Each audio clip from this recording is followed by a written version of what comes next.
ये खबर KR मंगलम university द्वारा प्रस्तुत की गई है। या पीएम मोदी की सोना न खरीदने की अपील आपके निवेश पर बड़ा असर डालने वाली है? क्या इस वक्त गोल्ड खरीदना समझदारी है या नुकसान का सौदा है? और क्या आने वाले दिनों में सोने की कीमतें और ऊपर जाएंगी या बाजार में बड़ा झटका देखने को मिलेगा? ये सभी सवाल कई लोगों के मन में होंगे, क्योंकि ये सब जानते हैं कि कुछ दिन पहले ही सोना खरीदारी को लेकर पीएम मोदी ने जनता से एक खास अपील की थी। दरअसल पश्चिम एशिया में बढ़ते तनाव के बीच प्रधानमंत्री नरेंद्र मोदी ने देशवासियों से एक खास अपील की है। पीएम मोदी ने लोगों से कहा कि फिलहाल सोना खरीदने की योजना टालें, फिजूल खर्च कम करें और देश की अर्थव्यवस्था को मजबूत बनाने में सहयोग करें। साथियों, हमें विदेशी मुद्रा बचाने के जो भी रास्ते हम लोग अपना सकते हैं, हमें बचाना होगा। साथियों, गोल्ड यानी सोने की खरीद एक और पहलू है जिसपे विदेशी मुद्रा बहुत अधिक खर्च होती है। एक जमाना था जब संकट आता था, कोई युद्ध होता था, तो लोग देश हित में सोना दान दे देते थे। आज दान की जरूरत नहीं है, लेकिन देश हित में हमको ये तय करना पड़ेगा कि साल भर तक घर में कोई भी फंक्शन हो, कोई भी कार्यक्रम हो, हम सोने के गहने नहीं खरीदेंगे। अब इस बयान के बाद देश भर में सवाल उठने लगे हैं कि आखिर सरकार ऐसा क्यों कह रही है?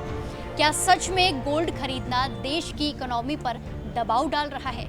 और सबसे बड़ा सवाल, जिन लोगों ने पहले से सोना खरीद रखा है, गोल्ड खरीद रखा है, उन्हें अब क्या करना चाहिए? आज की इस रिपोर्ट में हम आपको बेहद आसान भाषा में बताएंगे कि पीएम मोदी की अपील के पीछे क्या वजह है, एक्सपर्ट का क्या कुछ कहना है, एक्सपर्ट्स क्या सलाह दे रहे हैं और आम लोगों को अभी क्या करना चाहिए, क्या उनके लिए बहुत ज्यादा जरूरी है।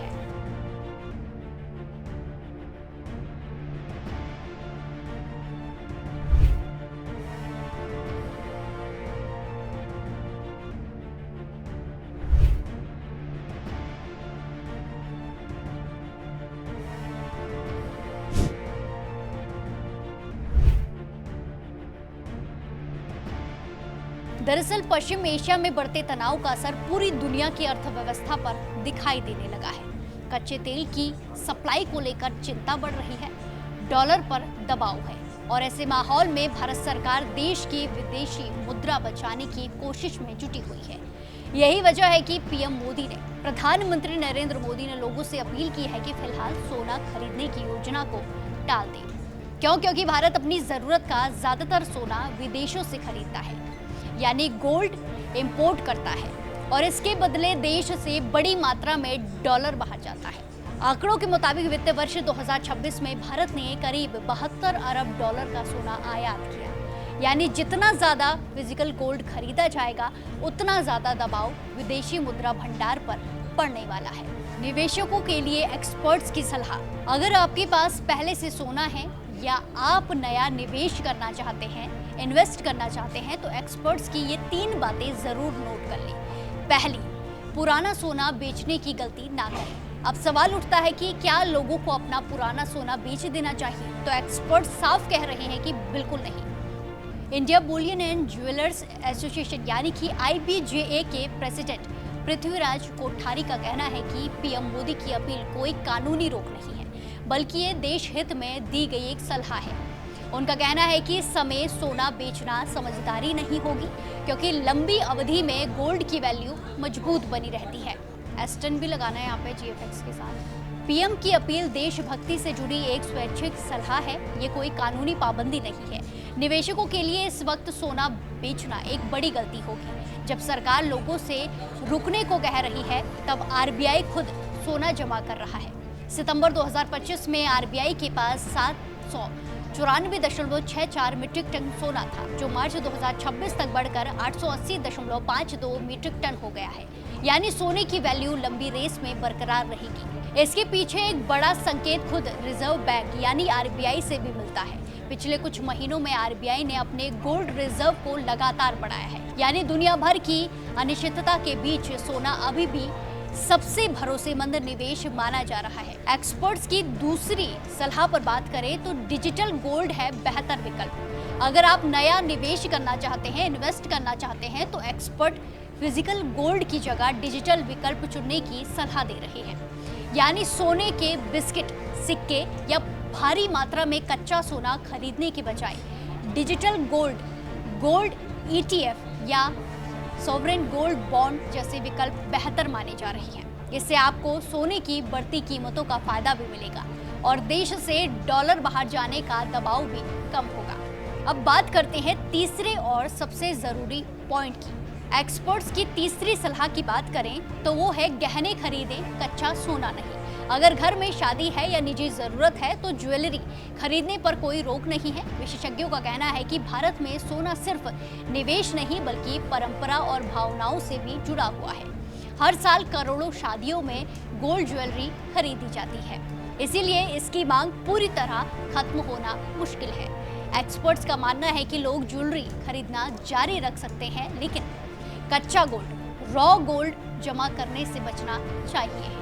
कच्चा सोना बिना किसी आर्थिक योगदान के लॉकर में बंद रहता है, जो इकोनॉमी के लिए ठीक नहीं है। हालांकि अब लोग भारी गहनों की जगह हल्की ज्वेलरी या स्मार्ट निवेश विकल्पों की तरफ बढ़ सकते हैं।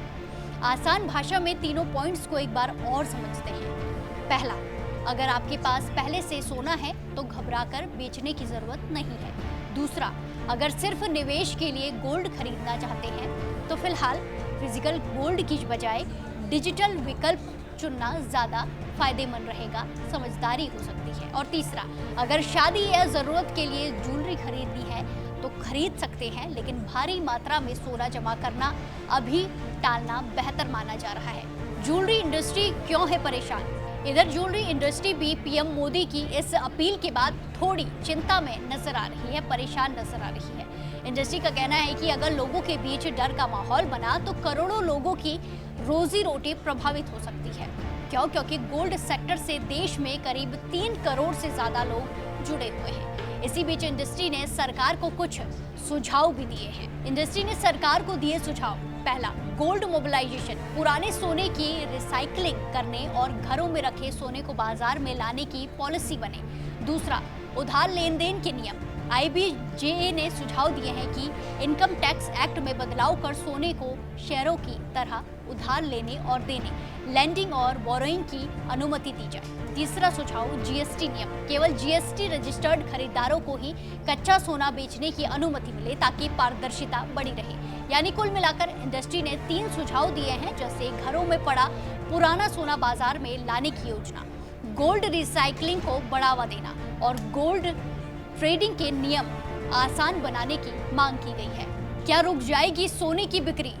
एक्सपर्ट्स का मानना है कि पीएम की बात का मनोवैज्ञानिक असर तो होगा, लेकिन भारत में शादियों का सीजन और अक्षय तृतीया जैसे त्योहार पर सोने की मांग कम होना मुश्किल होता है। कोठारी कहते हैं कि भारत में हर साल 1 से 1 करोड़ 20 लाख शादियां होती हैं, जहां सोना खरीदना एक परंपरा है। हालांकि लोग अब भारी गहनों के बजाय हल्की ज्वेलरी या डिजिटल विकल्पों की ओर मुड़ सकते हैं। एक्सपर्ट्स का कहना है कि अगर आपको निजी ज़रूरत है या घर में शादी है तो खरीदारी करें, लेकिन अगर आप सिर्फ निवेश के लिए भारी मात्रा में फिजिकल गोल्ड लेने की सोच रहे हैं तो पीएम की सलाह मानकर थोड़ा रुकना या डिजिटल विकल्प चुनना समझदारी हो सकता है। तो कुल मिलाकर बात साफ है, प्रधानमंत्री नरेंद्र मोदी की इस अपील का मकसद सोने की खरीदारी पर कोई भी कानूनी पाबंदी लगाना बिल्कुल भी नहीं है, बल्कि ग्लोबल क्राइसिस के इस दौर में देश की आर्थिक दीवार को मजबूत बनाए रखना है। यानी देश की आर्थिक स्थिति को मजबूत बनाए रखने के लिए लोगों से सहयोग मांगा गया है। एक तरफ दुनिया में युद्ध और तनाव का माहौल है तो दूसरी तरफ भारत अपनी इकोनॉमी को सुरक्षित रखने की ढाल तैयार कर रहा है। भारत अपनी अर्थव्यवस्था को सुरक्षित रखने की पूरी कोशिश कर रहा है। ऐसे में एक जिम्मेदार नागरिक के तौर पर हमें भी भावनाओं में बहकर नहीं बल्कि समझदारी और देश हित को ध्यान में रखकर फैसले लेने की जरूरत है। अब देखना ये होगा कि क्या भारतीय बाजार फिजिकल गोल्ड यानी कि सोने के बिस्किट और सिक्कों से दूरी बनाकर डिजिटल गोल्ड के नए दौर को अपनाता है या फिर नहीं, और क्या पीएम मोदी की इस मुहिम का असर आने वाले दिनों में सोने की कीमतों पर दिखाई देता है या फिर नहीं। आप क्या सोचते हैं कमेंट्स में जरूर बताएं और ऐसी ही देश और दुनिया की खबरों के लिए जुड़े रहिए दैनिक जागरण के साथ। नमस्कार।